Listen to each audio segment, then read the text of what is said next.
Hey, what's going on, everybody? This is Stas here with Separate to Elevate. Sorry for such a long hiatus, but I'm back and I'm here to get this podcast thing going back on. I've had a lot of people during my speaking engagement say you should put your stuff on YouTube. You should be on a podcast, and I'm like, yeah, I started one a while ago, but I hadn't been on since 2020. So yeah, this is me getting back in it. This session right here is my organization series. I'm gonna keep it short, not too crazy long, but I do teach a class on this.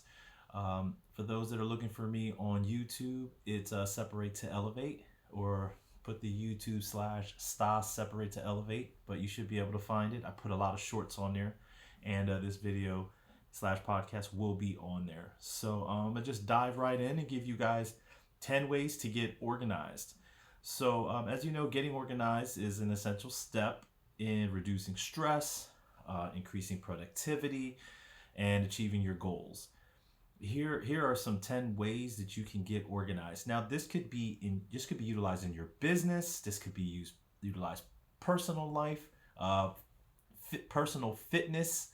I mean, this all these things can be used universally. So it's not one dimensional. It's not just for realtors, or just for lawyers, or just for accountants.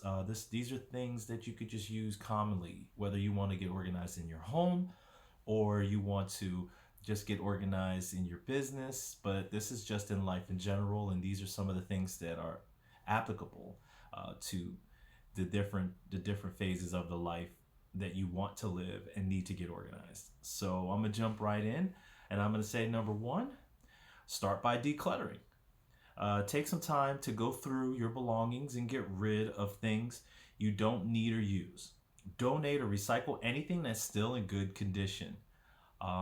Also, if you're applying it to trying to get your life organized, you can declutter uh, your current schedule, your agenda.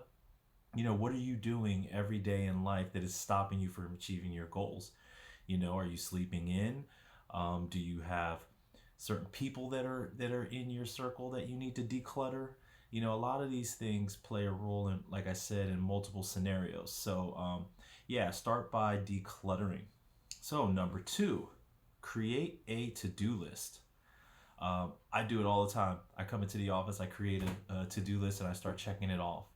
Um, Write down all the tasks you need to complete and prioritize them based on importance.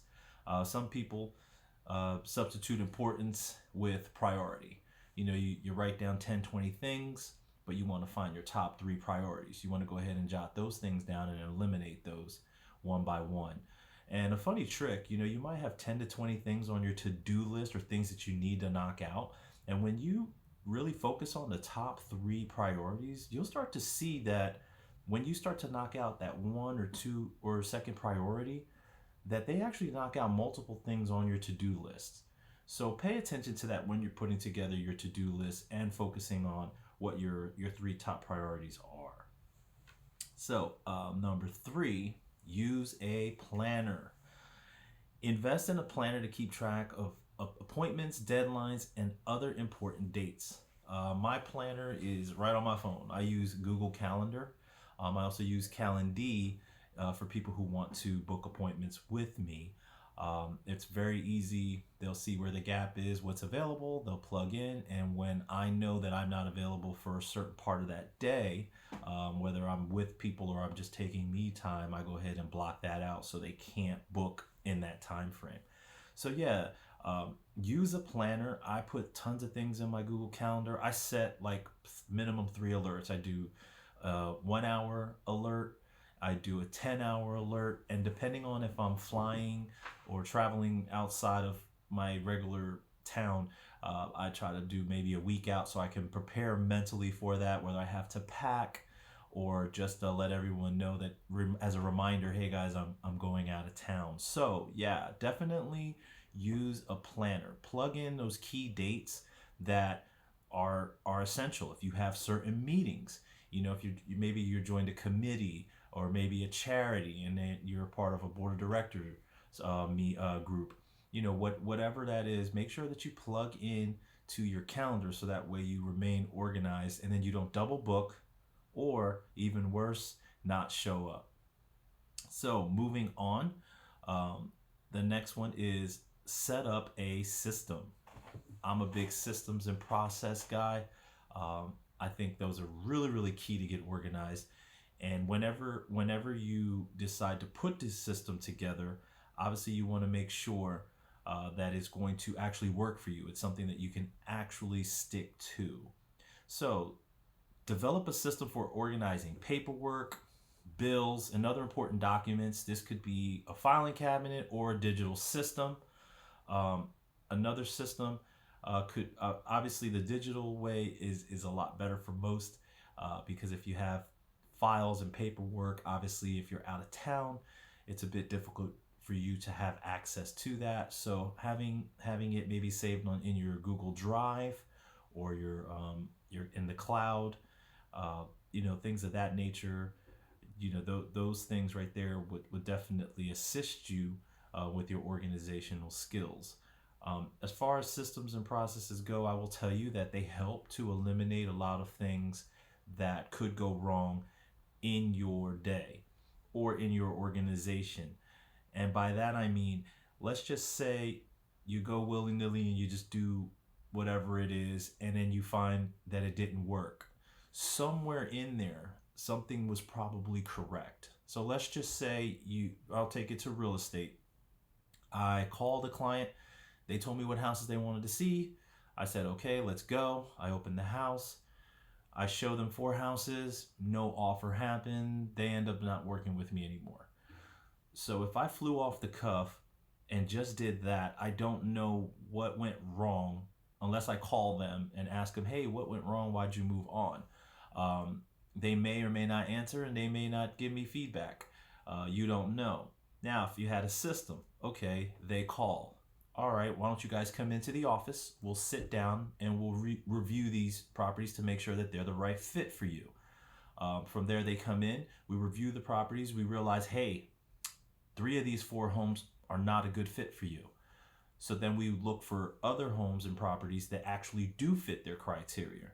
Now we've actually armed them with the homes that will work for them, that we know are in the price point, and check off all their needs and probably some of their wants.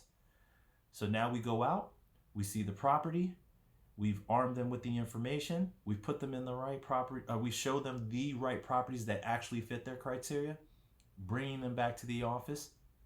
We'll be able to write up an offer maybe that day. If those homes don't work, then we move to plan B and do it all over again. But there was a system and a process that I knew that, okay, I bought them in, I got them to see the properties that actually fit their criteria, and then we went out and went and seen it. Now, it doesn't always result in a contract, but I paid enough attention to them to understand what they wanted. Where the first way was willy-nilly. They said, oh, well, we just want to see these houses. And then when we went to go see the houses, maybe those 3 houses that didn't fit their criteria put them in a bad mood, and they felt that they were working with somebody that didn't know what they were doing. So that was a long drawn out way to explain developing a system and process. But yeah, it's definitely important. And when you have a system and process like I just illustrated, somewhere in there, if something didn't work, especially for those people, I am able to delete a part of it that just wasn't working for them, and then fill it in with something that does work for them. So knowing what you're doing, having a strategy bit by bit, you can start to figure out after some consistency, I'm not closing as much as I could be, and I think this is the problem, instead of scrapping it all and starting all over, not knowing what exactly that problem is. So the next one is use storage containers. Use storage containers to keep like items together and make it easier to find what you need. It doesn't necessarily have to be storage containers. So if you're looking at organizing your home, Christmas items, Thanksgiving items, things of that nature, you have kids, and you guys like to decorate, that's something that that obviously could assist. If you're looking at putting your garage together, putting like items like maybe car washing materials, maybe lights that go outside, putting them into containers. On the business perspective, I like to consider containers my folders, things that I put in my drive or on my computer, on my laptop, computer, whatever it is that you're using. Um, it is very similar. Instead of containers, you're just looking at folders or files. If you have um, clients, okay, I have a client folder. I have a listing folder, and then I also have a buyer's folder. And so when I start to look at the different folders, it gives me a little bit more clarity as to where I need to put people in and so forth.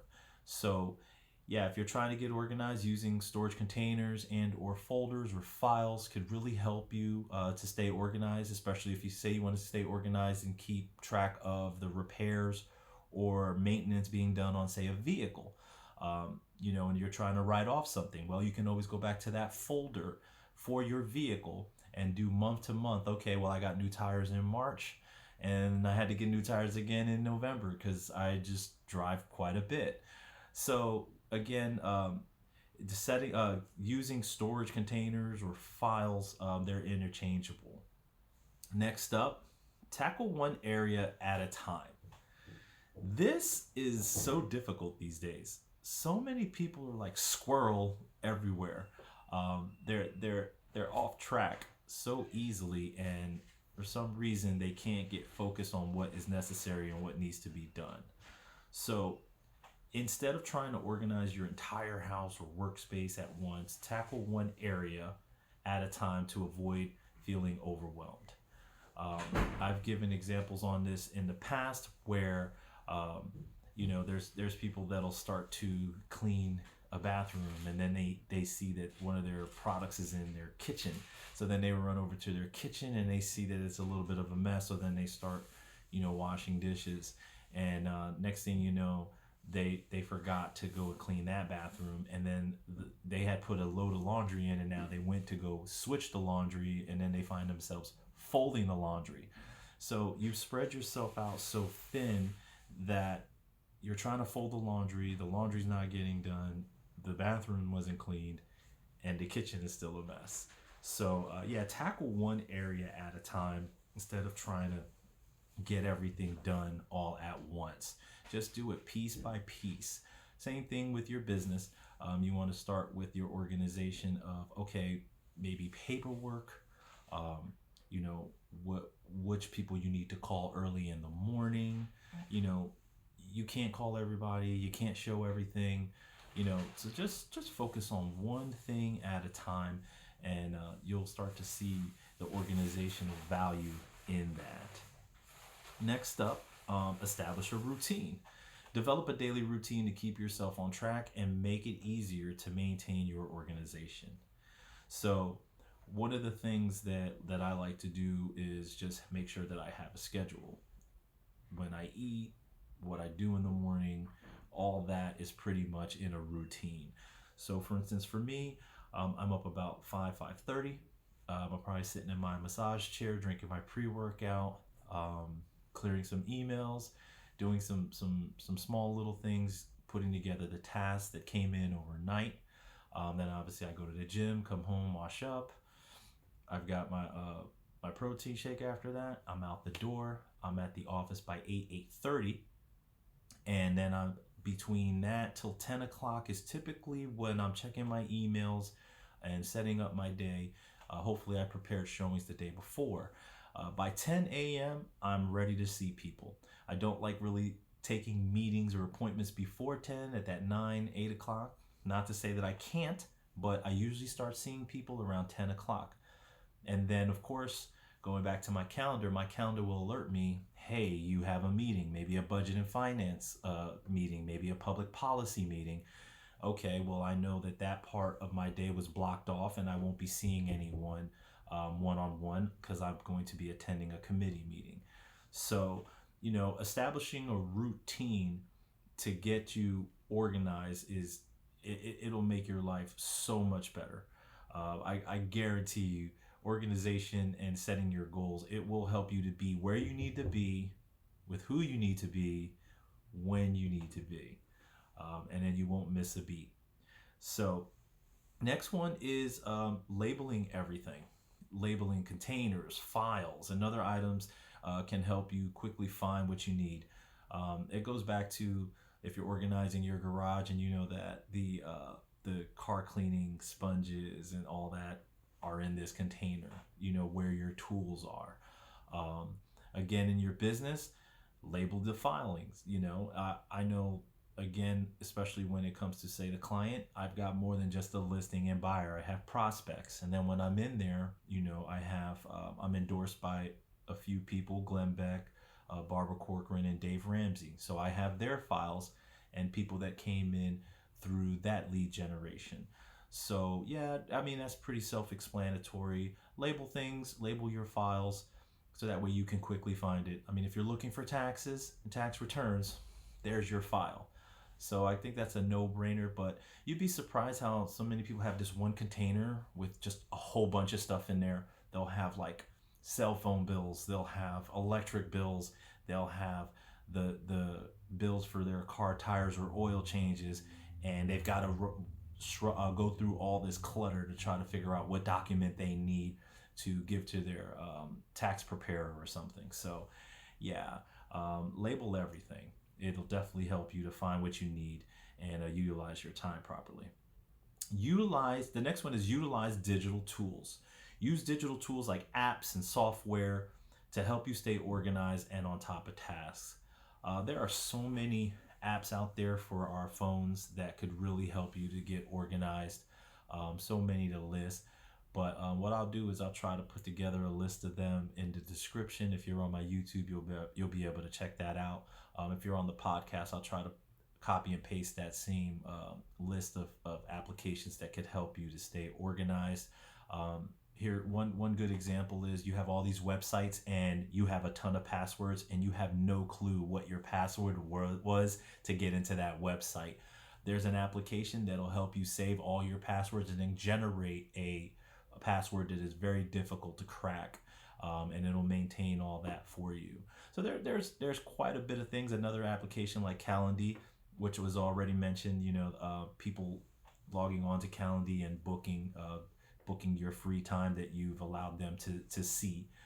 So there are quite a bit of digital tools that you can carry with you so you can be organized at all times. So yeah, that about does it. I mean, the last thing I could tell you is maintain your organization. Take a few minutes each day to maintain your organization, whether that's putting things back where they belong or adding tasks to your to-do list. So one of the things you want to do is police yourself. You're opening up these containers. Make sure that you're putting the files back where they need to be, putting the items back where they need to be. Don't pull the tool out and then leave it on the side. Then next month you go back, the container's open, and you're like, oh man, I don't remember where I put that tool. So yeah, that's a big issue with some people policing themselves. And again, add to your to-do list. Like if you've already knocked things out and you're getting closer to your goals, what's next? What's next on the organizational list? Follow through and make sure that you're on point with all of your systems and processes. And again, policing yourself on your system. Just keep checking back. Okay, is this done? Is this done? All right, your to-do list. You're checking it off. And again, sometimes you will add on to the to-do list because things came up that you need done to move on to accomplish your goal. So that's it for me, guys. 10 ways to get organized. I hope that helps some of you. I know there are a lot of professionals out there that this is a no-brainer for them, but there's some younger people that are just getting out into the workforce, that just wasn't coached or taught these things. And so I hope that some of this could help y'all in the future. All right, that's enough for me. Thanks for chiming in with Separate to Elevate. I'm Stas Matias, your host. I'll be back with another series, and I'll catch you guys on the next one.